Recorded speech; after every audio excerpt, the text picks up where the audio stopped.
Hello everyone, and peace of Christ all of you. Please invite your friends.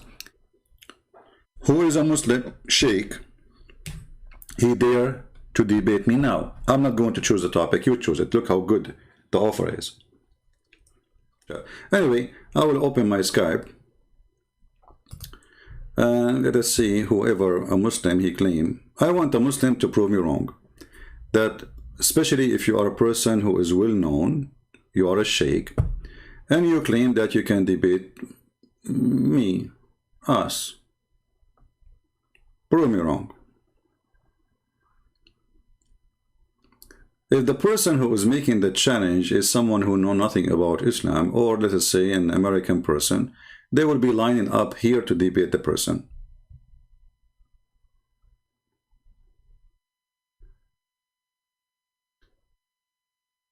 Okay, my Skype is open.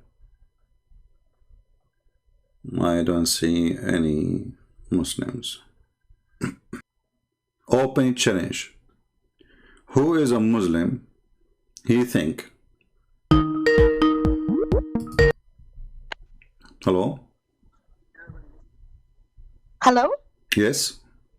Christian Prince? Yes, you are live on air.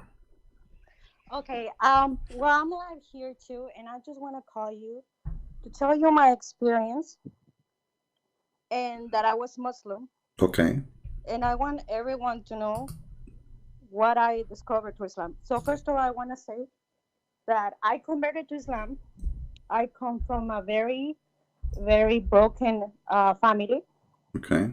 I was a college student, and I became homeless, right? It happened that in my university, there was a big Muslim community. They talk nice to me, they sugarcoat things like usual.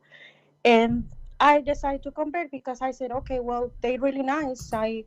These are the only nice people that I've been around with. And I see that whatever they tell me, I was thinking it makes sense because they were saying, oh, we believe in Jesus Christ.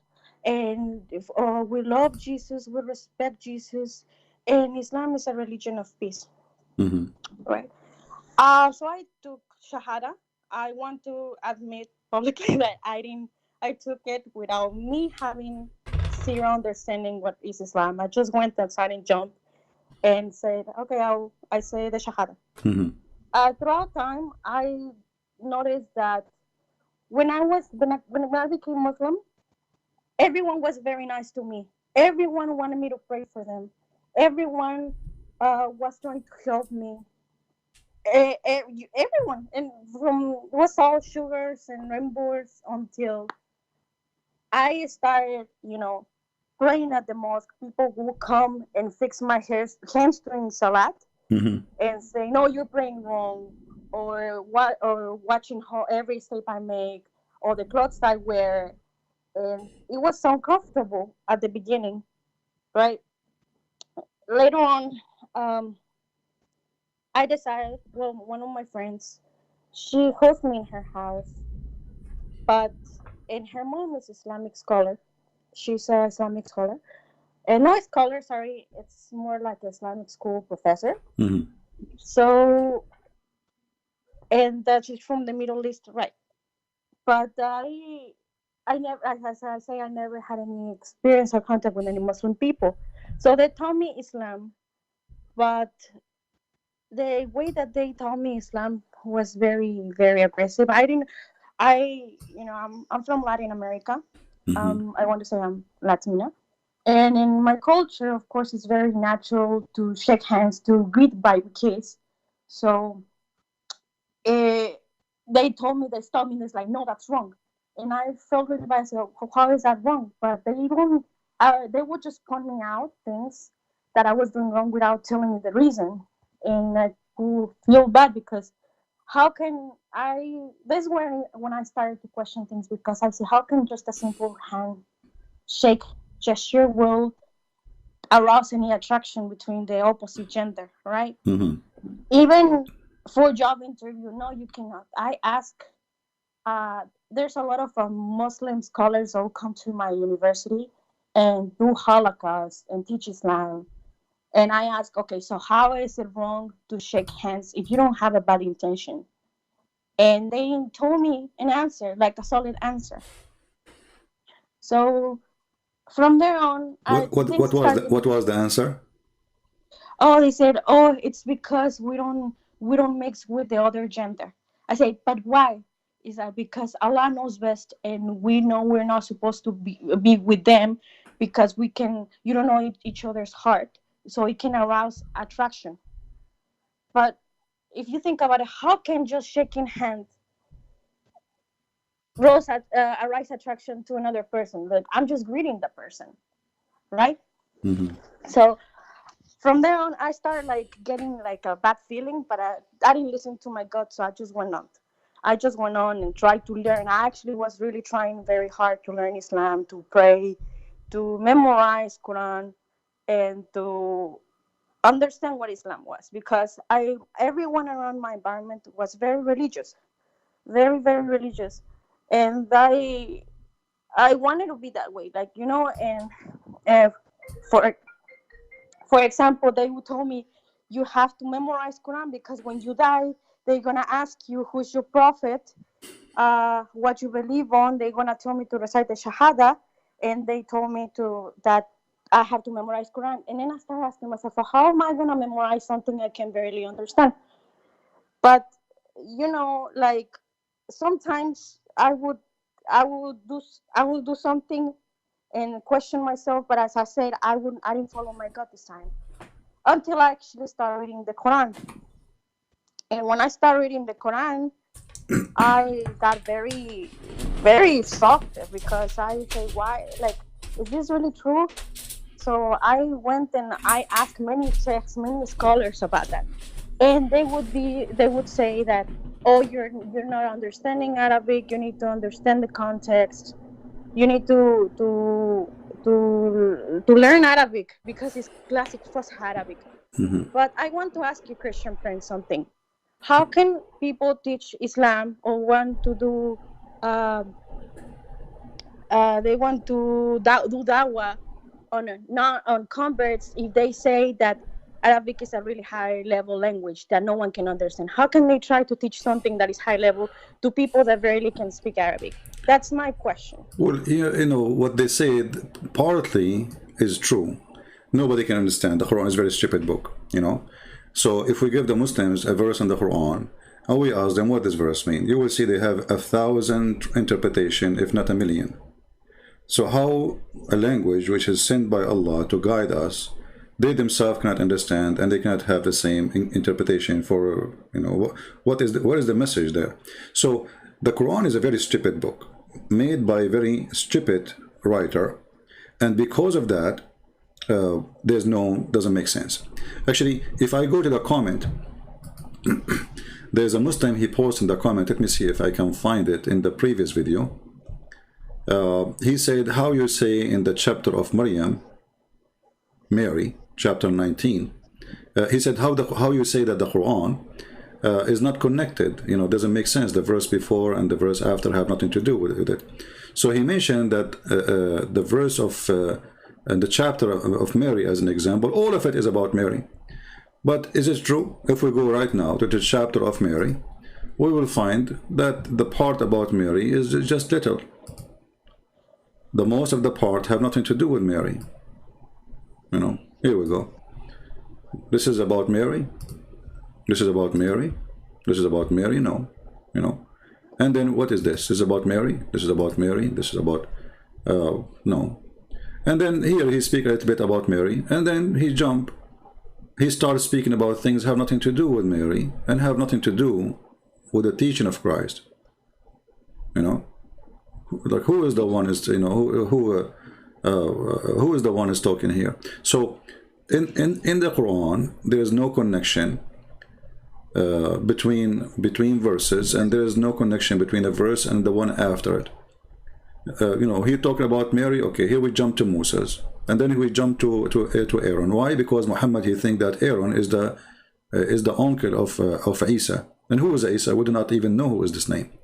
So the Quran is a very stupid book, And this is why the Muslim, they try to fix the Quran. So when the Quran says he found the sun set in murky water, the Muslim, they have to add words to the verse in order to fix it. So they say, it appeared to Alexander the Great that the sun set in murky, but Allah never said it appeared to him. He said he found it.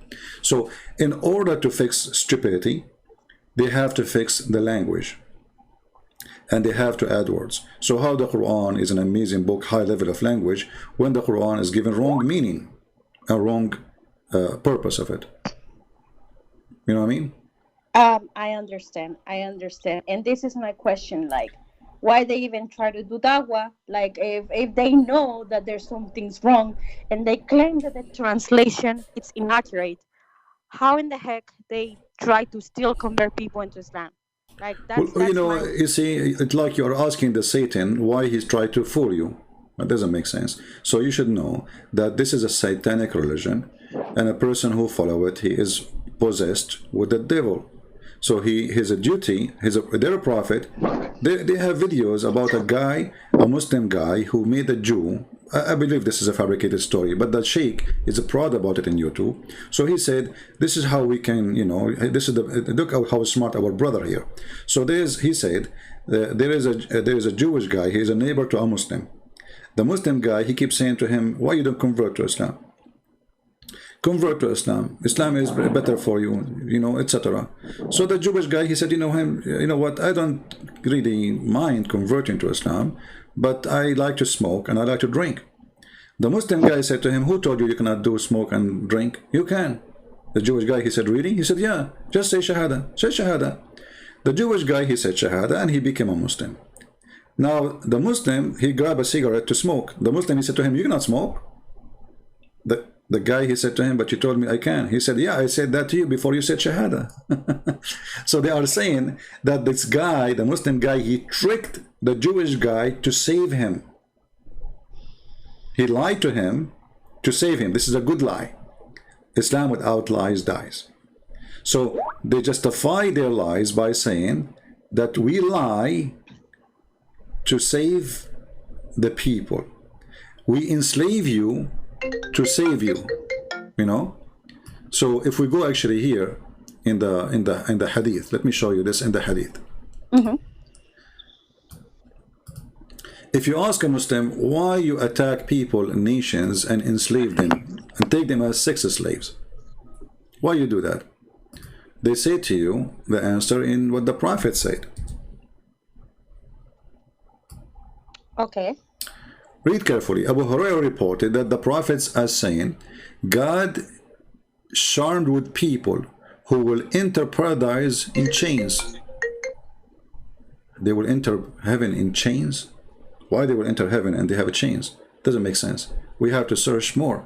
We go down a little bit, we find. Okay. Muhammad, he said to the Muslims, speaking to the Arab, you are the best of people ever raised up for between two brackets for the benefit of mankind. This is Quran chapter 3 verse 110. And then Muhammad explained that verse. You see, if you go on YouTube, all Muslims, they say this is, you see, the Quran says that the best of us is the one who is the best for mankind. This is what it says. But they will not say to you that this is about slaving and raping women of other nations. Read carefully. He said, the best of mankind of those who bring them with the chain around their necks till they embrace Islam. Thereby save them from eternal punishment and hellfire. So Muhammad, he told the Muslims that enslaving others is a duty of charity. Are you? Yeah, this is I'm showing the reference in front of you. You know, we don't say things without proof. Oh my God.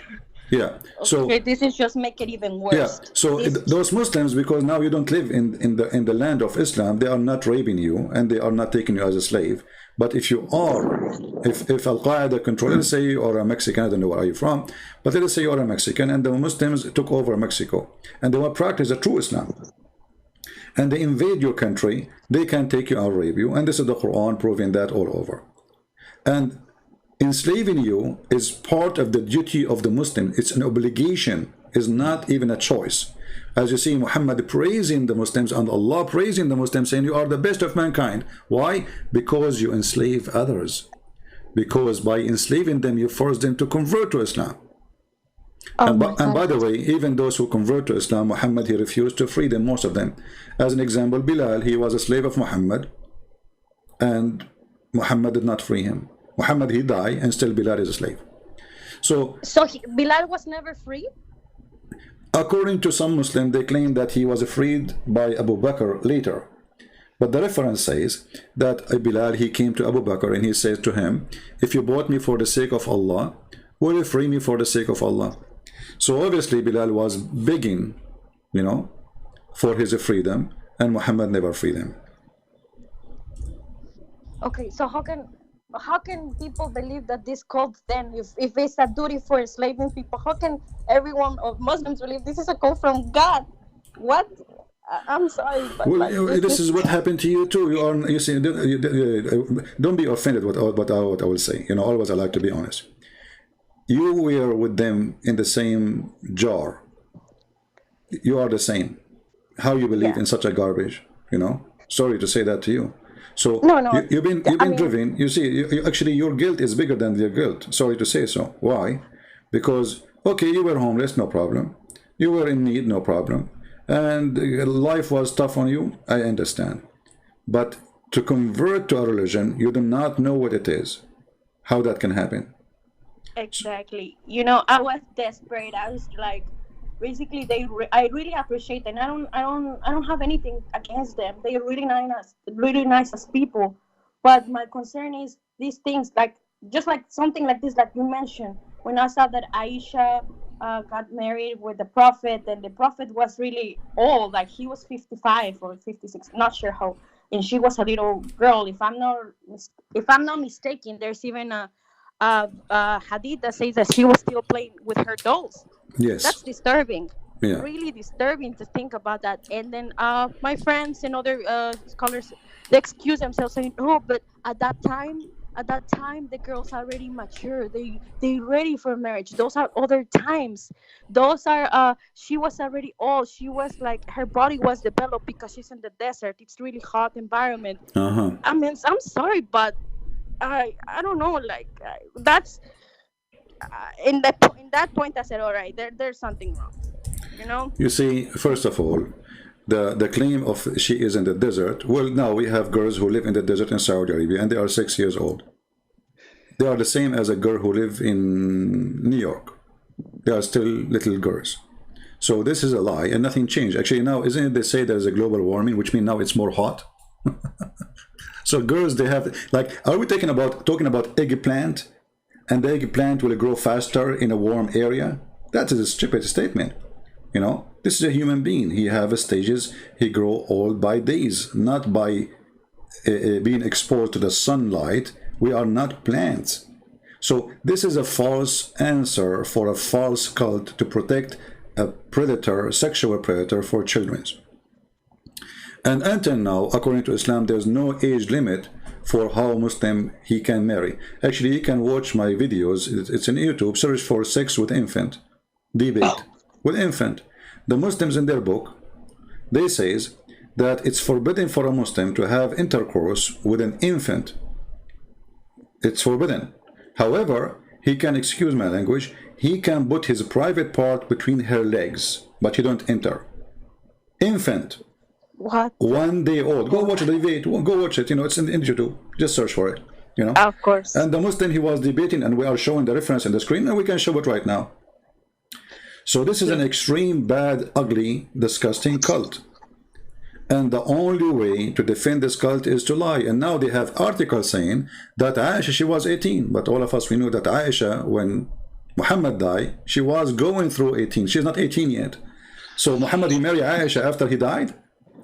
So in order to avoid the problem, they start making false article about the age of Aisha. But Aisha herself, I mean, look at this. Isn't Aisha saying I was 6 years old? You know, she is the wife. She is the one who was with the Muhammad. So she was 6 years old. She became a wife.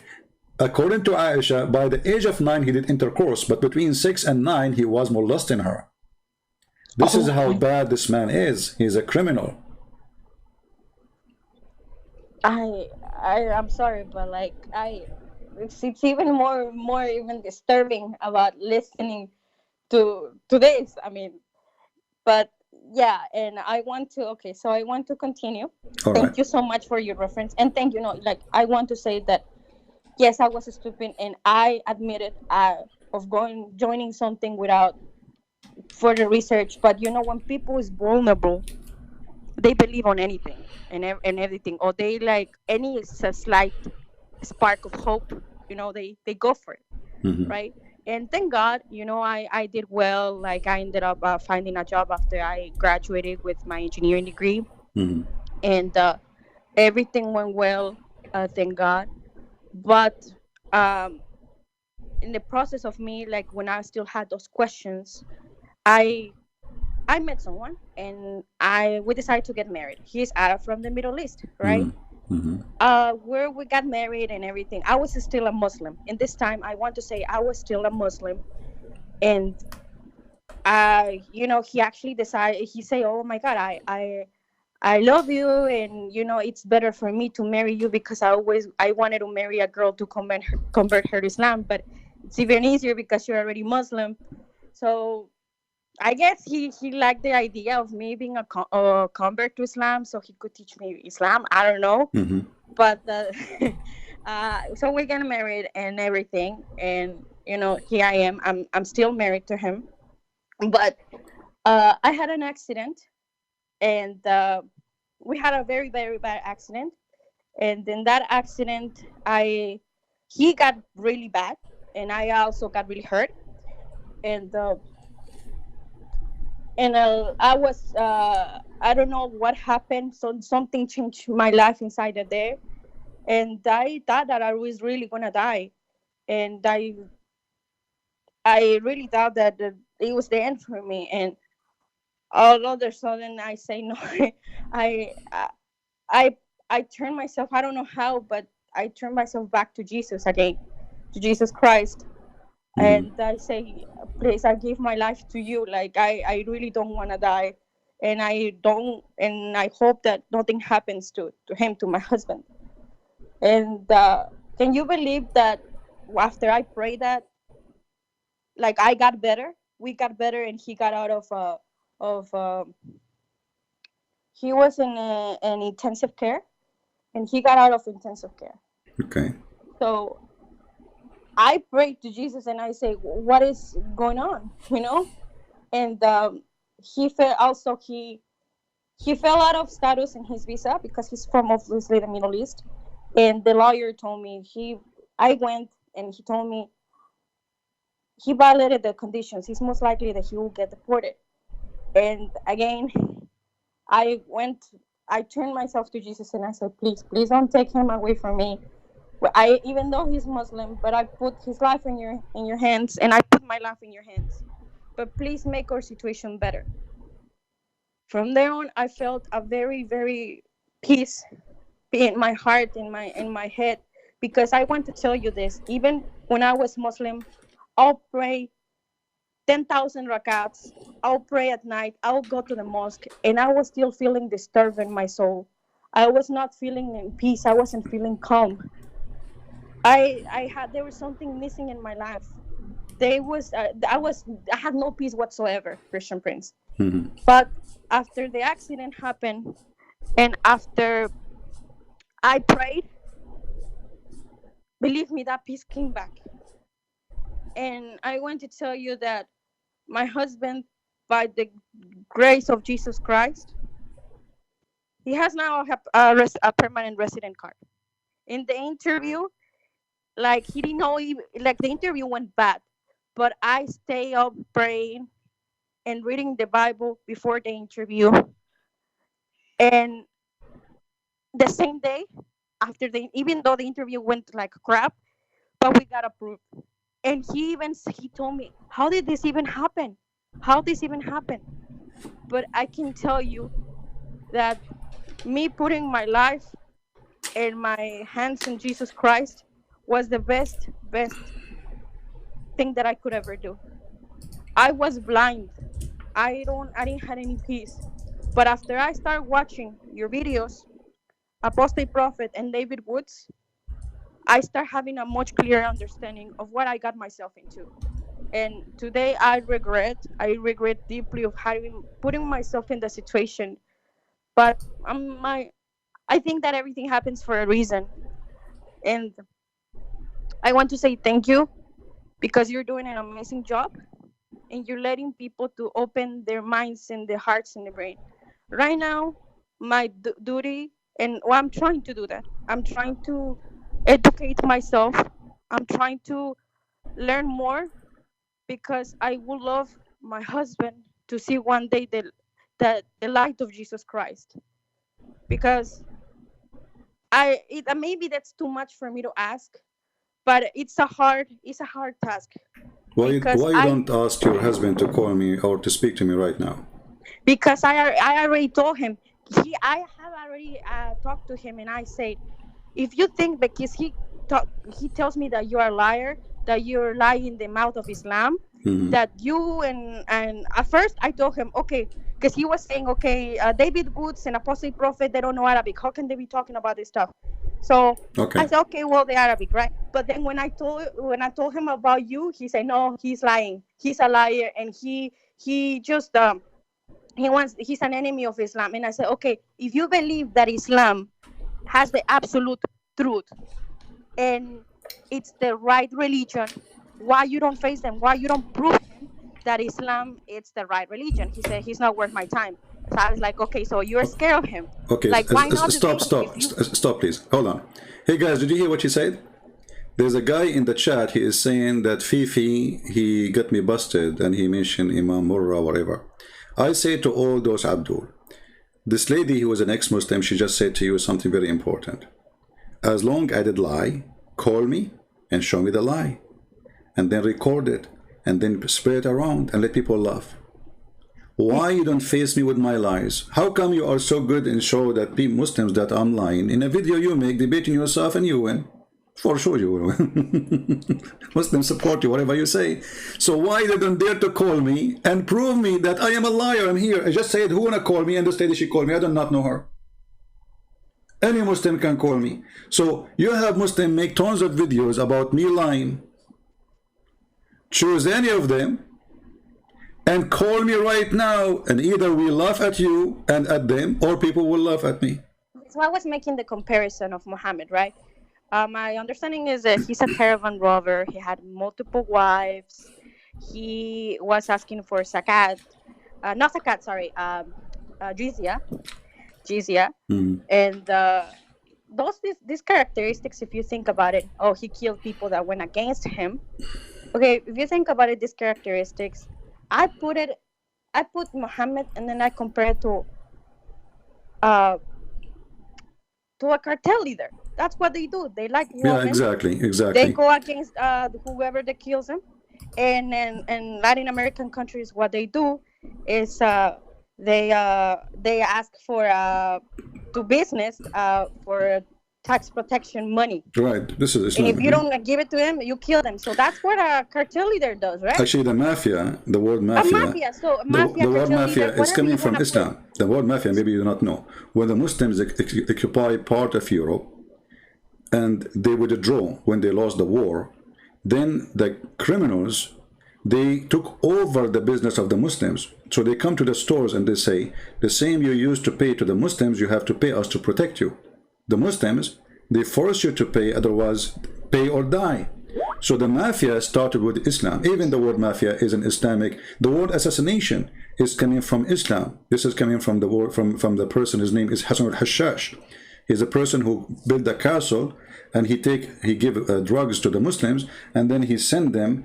He sent a letter to the princes or rich people saying, pay me or die.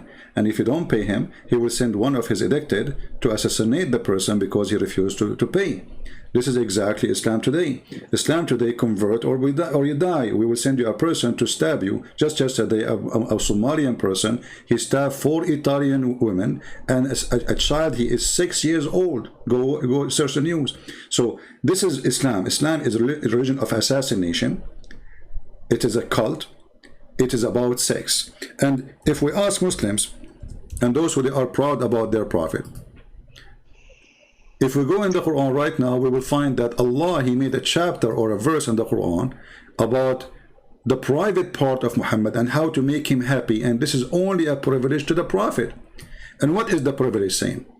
That Muhammad, he can sleep with all those women. In the top of that, any woman, she can offer herself to the prophet to sleep with them. What does this have to do with God? A person already have tons of wives and he have tons of sex slaves. Why he need women to offer themselves? And those women, if we go and read the interpretation, it says that if a prophet, his eyes fall into a woman, and even if she is married, her husband must divorce her immediately. What kind of a prophet this prophet is if his eyes fall into a woman? Like now you are married to this Muslim guy, right? Mm-hmm. So if Muhammad come to your house and he like you, your husband must divorce you so the prophet, he can have you. And trust me, your husband, What he will, the? don't say bad words, please. I'm sorry. And Sorry, your husband, he will do it happily. He will do it happily. And tell your husband, what about you call this guy and ask him to challenge him to show us what he just said about if Muhammad, he saw me, you have to divorce me so he can have me. Tell him why you don't dare. Just ask him, show us on the screen. Don't debate the guy. Tell him, I challenge you to show me that the prophet, Islam teach that. And the prophet, he do that. Actually, he did that to his own son. He went to the son, that's his own son, he flirted with the wife, and all of this is in their books. Every single word we just said, it is in their books, and any Muslim can call me and prove me wrong. I will give you a few minutes to finish your story, my friend, and Thank we you so continue. much. Okay. And I'm sorry, I didn't mean to curse. It's just that It's all right. I was very shocked to say. I mean, honestly, like it's horrendous. Like I have no even words to say it, but like, how can like that how can that even be called a religion? Like, how can I'm sorry, but like, any Muslim is willing to give their wives to the husband just because he says so? Please tell me, where is the spirituality, the God part in there? That's not. Oh my God! I'm so Christian, please. Well, I'm you know what? I will do something. I will send you a link in Arabic, and I want you to tell him. Can you read it for me? Please send that to me, please. Yeah, tell him. Are you proud about your prophet? And by the way, you do not need him to translate, because you can use Google Translation. You know what I mean? You do not need him, Okay. because if he tried to lie to you and says it doesn't say that, get him busted. Say, hey, listen. Let us use Google Translation, and this is your official website. I can give it to you. Actually, let me give it to you from the official government website of the Kingdom of Saudi Arabia. So he will not say, oh, this is a website, anyone can make a website. This is government website. Let us go there. Here we go. This is the official government website of the Kingdom of Saudi Arabia, and this is the link. I will give it to you in Skype. And now I will say thank you for calling us. And I will be waiting for your husband. Tell him, be a man. And I advise you, my friend, this person, sooner or later, he will divorce you and he will find a new wife. Just wait. Time will come. This is because as long as he is a Muslim, this is what Muslims do. When the woman, she get a little bit older, she gave him some kids, she got a little bit choppy, he go and find a brand new wife in the Middle East. As simple as that. I'm just sharing the truth. Even their prophet, he said, why you marry a previously married woman? Why you marry a woman, she is not a child? And I can show you the reference right now.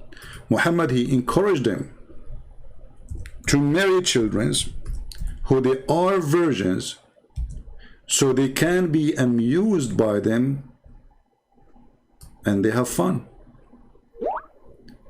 This is the reference in the front of us. You see, this is the story. A man who married a woman previously married, or let us say she is not a virgin.